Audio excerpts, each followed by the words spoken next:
Be aware of the propaganda parade. Let's talk about it on this episode of Pushback.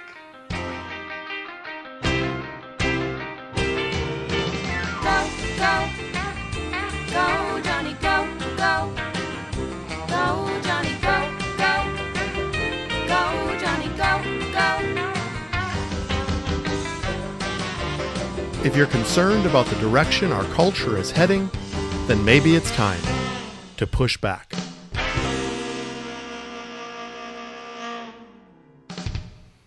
Hello and welcome to another episode of Pushback. I'm Dr. Jonny, and as I mentioned last week in my podcast, my whole family has pretty much contracted COVID, and we've been working through those symptoms over this last week. My whole family has pretty much recovered. I'm the one that's still lingering a little, but I'm feeling quite a bit better, and we all seem to be on the upswing and seem to be on the tail end of this COVID experience. Our experience has been that it hasn't been too bad.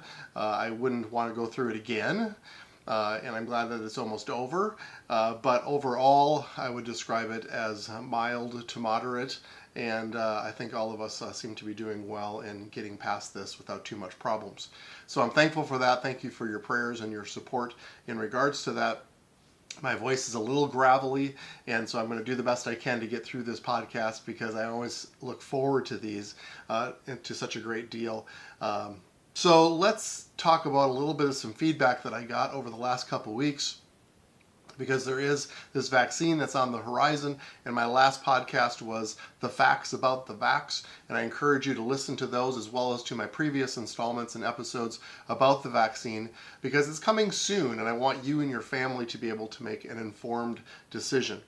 Tina from Wisconsin wrote, "As a kingdom-minded follower of Jesus who happens to be a pharmacist, I am incredibly grateful for these podcasts. Developing treatments and vaccines are so encouraging and yet not necessarily embraced. So my heart really needed this. Thank you." So thank you for those words, Tina, and I hope that I can offer a fair and balanced presentation about vaccines and why I think they're so important and why I feel like they will be so helpful to get through the rest of this craziness and put an end finally to this pandemic. Bill from Minnesota wrote, "Thanks so much for the continued conversation about vaccination for COVID. Your way of objectively presenting facts is very encouraging. In my discussions with people over the past few years, mostly listening to others, so many Americans have become distrustful of our institutions, such as the media, government, and even healthcare. Many people do not really seek what is right and instead want to be right. Thus, these folks only listen to information that supports their beliefs. As a country, we could go a long way to healing if the media and government would come out and admit that they have violated public trust and will commit to honest reporting and dealing moving forward. It is really sad that our nation has become so polarized at the misleading of a few. Thanks so much for your work to untangle this mess and encourage people to have open dialogue. Blessings to you and your family as you heal from COVID." Thank you, Bill, for those kind words and really important words. And these words are going to actually serve as a great segue for my topic today. I believe that this topic for this podcast, it's so important that I talk about it now because there are obviously allegations of election fraud and a lot that's happening in the country. And before any more is known over the next 2 to 3 weeks, I really want to talk about this issue so that this issue doesn't get confused or swept under the rug in regards to the actual outcome of the election. Because this is bigger than the outcome. This is about culture, which is what, of course, this podcast is all about. And so we don't know what's going to happen over the next couple weeks. But there is something at stake here that is big, and it's powerful, that's important, and that we as Americans should want more than anything else, and that's the truth. It's the truth. This is what we're after.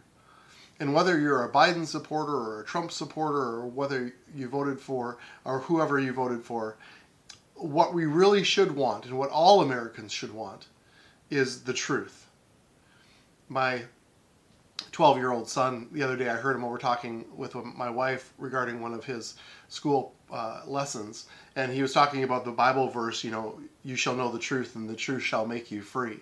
And he was saying that I heard him say, even at age 12, that a lot of times we interpret that Jesus is the truth, and when we receive him, we receive freedom through his truth, which is absolutely right.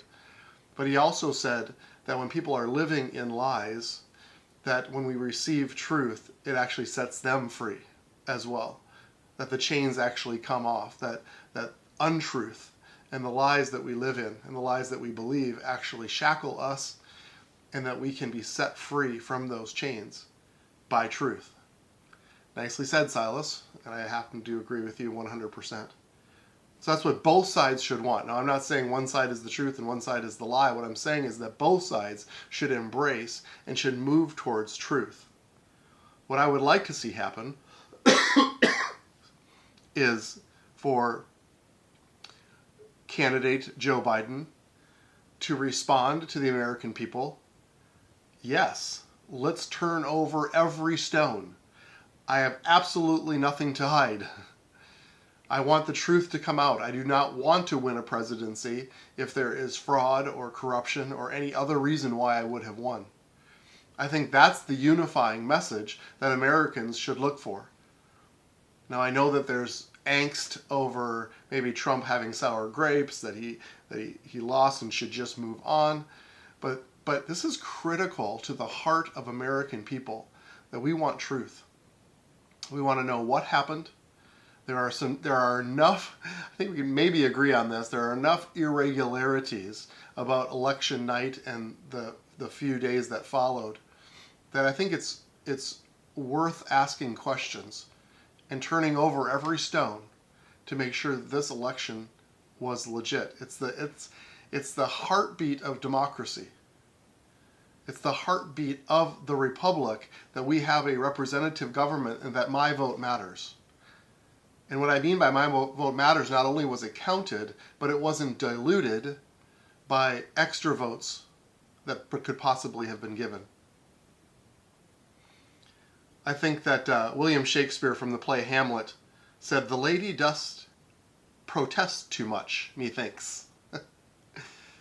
And so if the response of the Democratic Party is to say, well, this is all hogwash and we should just move on and just accept the results of the election and let's ignore any possible evidence of fraud, I think you protest too much. There's something about that response that makes me uncomfortable.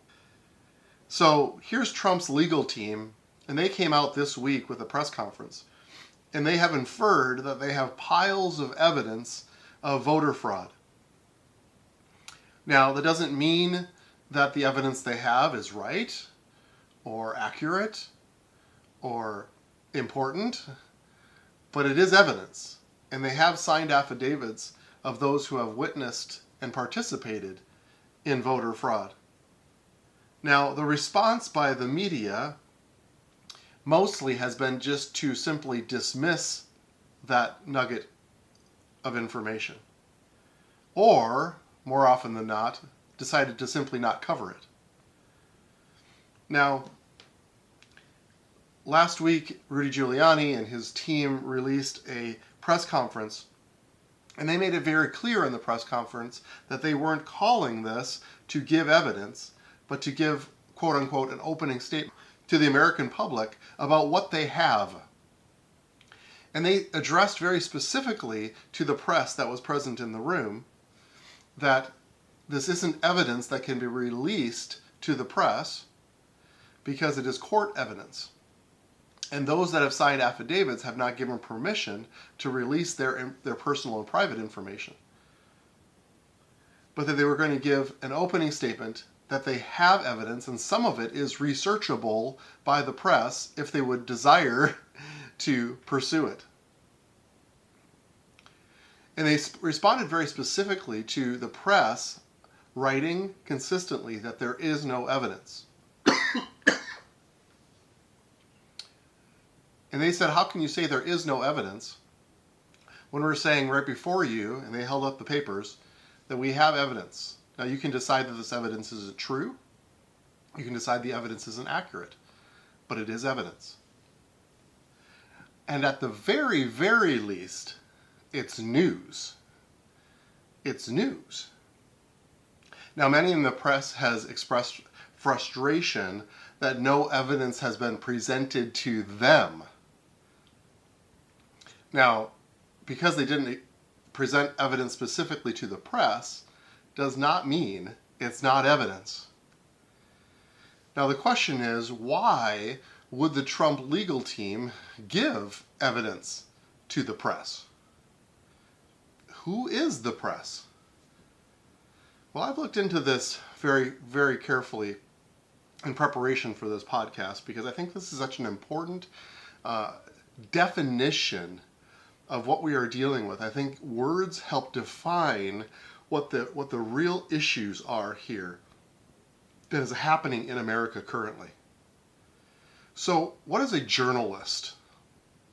Well, a journalist, according to Webster's, is a person who writes for newspapers, magazines, or news websites, or prepares news to be broadcast. The key objective of a journalist is to gather information, write news pieces, and present the news in an honest and balanced manner. So that's the working definition of what a journalist is. So they write the news and they present the news. So what is news? Well, news is newly received or noteworthy information, especially about recent or important events.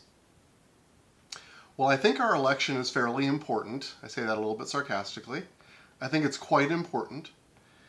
And Trump's legal team coming before the American public in a news conference explaining that they have piles of evidence that will help clarify and bring to light voter fraud, that feels noteworthy to me. Noteworthy information. And it's certainly recent and important. So it's a journalist's job, whether they agree with it, whether it's accurate or not, whether it's pertinent or whether it'll overchange the results of the election. It's a journalist's job is to report the news. That's what they are supposed to be providing to us as American citizens. Now, there is another group of people that are called editorialists. Now, an editorialist also deliver information and articles, and this is the definition of an editorialist. A newspaper article written by or on behalf of an editor that gives an opinion on a topical issue. Okay, so that makes sense. So an editorialist is somebody who would offer their own opinion. Now that is to draw contrast between a journalist, an editorialist, and this word, a propagandist. Someone who disseminates propaganda. So let me give you a definition of propaganda. Information, especially of a biased or misleading nature, used to promote or publicize a particular political cause or point of view. So a propagandist is different than an editorialist, who's different than a journalist. So propaganda is information that is not impartial and used primarily to influence an audience and further an agenda, often by presenting facts selectively, perhaps lying by omission, or to encourage a particular synthesis, or using loaded messages to produce an emotional rather than a rational response to the information presented. I believe the key word is misleading or manipulation. That is the goal and the purpose of propaganda. So I want to give you just a quick illustration that I think will help sort this out in our brain.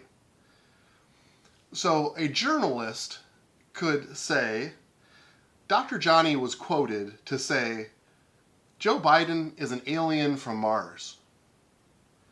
Now that would be a journalist reporting news. If Dr. Jonny came out and said, I believe Joe Biden is an alien from Mars, then a journalist could quote me and could just simply present the news. An editorialist might say, my opinion based on my information is that Biden is an alien. And an editorialist has every right to certainly give their opinion, but they're making their opinion known as an opinion. Now, a propagandist would say a headline such as this: Joe Biden is not eligible to be president. Now, that would be a headline that would make you want to read more, wouldn't it? And further in the report, you could write something that he reports that he is not an American citizen, and thus he is not eligible to become president because he's actually, in fact, from Mars.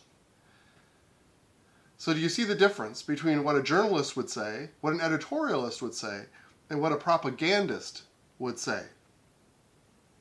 Now, there's a lot of different ways that a propagandist goes about doing their business. So let's read this again. Propaganda is information that is not impartial and used primarily to influence an audience and further an agenda, often by presenting facts selectively to encourage a particular synthesis, or using a loaded message to produce an emotional rather than rational response to the information presented. So over this last week, I've spent a lot of time looking at headlines and looking at articles that are written, especially by the propagandist media. And it is shocking. In fact, after the Trump campaign came out and said, hey, this is not a time for us to present evidence to you. This is a time for us to tell you that we have evidence and that you should no longer report that there is no evidence. And the very next morning, the headlines were, Trump's team show no evidence. and headline after headline says things similar to this.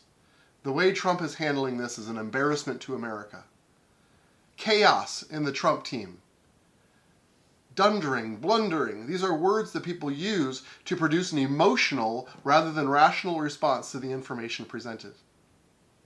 So when you pull open a headline and it says embarrassment, chaos, dundering, it actually shows a weakness of argument.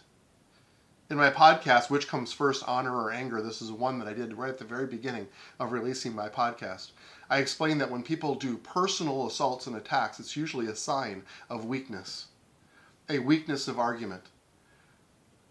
So they come out like they're a cornered animal and start swinging and saying things that are inflammatory and emotional rather than actually just responding to the information presented. It's a propagandist strategy. And that, my friends, is what we are dealing with right now in America. So let's go back to the Trump story. Here's their team releasing a opening statement regarding what they see is important evidence. And the question is, should that Trump team release their information to propagandists? Well, when you frame it as what they are, propagandists, absolutely not. So when we see a headline in this example that says, Trump team without evidence of fraud, and if you look anywhere on the internet or on news channels, that is the headline over and over and over again. Trump team without evidence of fraud. Is that news? Is that an opinion? Or is that selectively presenting facts?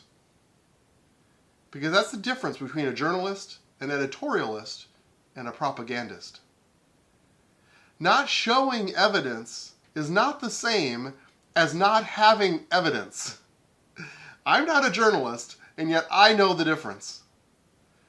Now please hear me in this. It's not illegal to be an editorialist. I would argue that that's exactly what I am. I'm sitting here on this microphone giving you my opinion.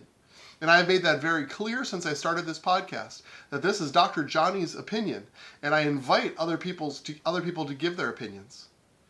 Sean Hannity is an example of someone who is not a journalist, and he'd be the first one to make that claim. He is an editorialist. He is giving opinions. He gives strong opinions that tend to be more conservative. But he's not claiming to be an objective journalist. He's making it clear that his stances and his positions are opinions. It's also, as far as I know, not illegal to be a propagandist. But we just need to know, as Americans, who is what. Who is what? It frustrated me to no end that Chris Wallace, a Fox News contributor who actually moderated the first debates, he sits up there and the very first question, he asked Donald Trump about a comment that he made, that there are good people on both sides. And he said, you commented about that in regards to white supremacists. That was simply wrong, and Chris Wallace knew it. Donald Trump was not talking about white supremacists when he said there's the good people on both sides of the argument. He was talking about people who were pulling down some statues. It was a completely different conversation. And Chris Wallace knew it. And so what Chris Wallace did is he selectively presented facts in his very question. And he created an emotional response to influence an audience and further an agenda. And without a doubt in my mind, I believe Chris Wallace is a propagandist. I know that's a harsh thing to say. I don't know him personally. But everything that I've heard him say, and especially that crafted question, which he had weeks to prepare for, he knew it was misleading. And he asked it anyway. That makes him a propagandist. So we just need to know who is what. And we need to select debate moderators, for instance, who are not propagandists. It just seems logical. We need to vet the debate moderators. We need to vet them and make sure that they are actually credible journalists. Or, this is a radical idea, just have questions asked by regular citizens. The questions that we all want to know, without hidden agendas and without selectively presenting facts. We need to make them choose who they want to be so that we can filter them appropriately. I am an editorialist in the sense that I'm giving you my opinion. I'm not claiming to be a journalist, but I am comfortable that I'm not a propagandist. I'm not just pulling out little pieces to try to convince you one way or the other. Doesn't mean that at times we all are propagandists to a certain degree. I get that. But my heart in presenting this podcast is not to give you a biased piece of information just to lead a political agenda. We need to make them choose who they want to be so we can filter them appropriately. What if politicians only allowed interviews with journalist credentials? People that have journalist credentials. You know what? That could actually change behavior if they weren't allowed access as propagandists. You know, an answer to a lot of our problems is good old capitalism. Right now we are up against Facebook and Twitter and even Fox News, who is biting the hand that has fed them for so long. Money talks loudly, as does ratings and subscriptions. This is a great opportunity for capitalism. Companies should move into the void that something like Facebook has created by censoring people and offer a platform where people can speak freely and openly.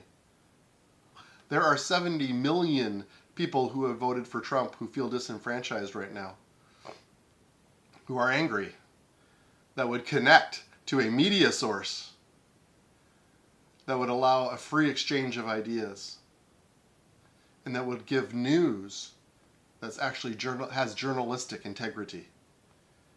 Now, I'm not naive. Propaganda has been around forever. In fact, I researched propaganda for this podcast, and I'll be super frank with you, I started to get really, really bored because there's just example after example after example. It dates back to as long as we have recorded history. 515 BC, there was recordings of propaganda in regards to politics and warfare. Up and through the Reformation, the Civil War, World War I and II, Nazi Germany was filled with propaganda, racial propaganda, even Cold War, not that long ago. But my friends, right now in our situation, we are facing a propaganda parade. And I believe it's a parade in the fact that the news media right now is flaunting it. They think they got away with it. They think they can say whatever they want and they can distort the facts and they can present facts selectively. And they don't feel like there's any consequences. They feel like the propaganda parade has worked. And they're making an open display of it before you right now. But here's the deal. You've heard me say this before. We are not helpless victims of the culture. We set the culture. It's okay for us to be outraged by this, and it's okay for us to look for different news medias and outlets that offer us real and credible journalism. Facts that are true. And opinions that are labeled as opinions. We need to be educated and we need to be aware of what we are after right now. We might need to close down our Facebook accounts and our Twitter accounts. We might need to turn off the news channels and look for more credible sources. We can't just simply sit back and enjoy the parade. This is an important time in history, and we're part of it. So let's have our eyes open, especially over these next couple weeks. Pay attention to the headlines and what is being released to you. Are you going to just simply be a victim and swallow and digest everything they give you? Or will you be a critical thinker and look closer and find out if what you're receiving is journalism, editorialism, or propaganda? It's important that we understand the difference, and it's important that we resist the propaganda that tries to influence us wrongly. I appreciate your time in this important matter, and thank you so much for listening. I encourage you to go to gofam.org, leave a comment or question about this topic or others. I would love to hear your voice and your opinion on these such important matters. Thank you for listening to my gravelly coughing voice today. Hopefully by next week I'll be in more pure voice. I am certainly getting better, and I appreciate all of your time. So now let's go together to set and shape the culture.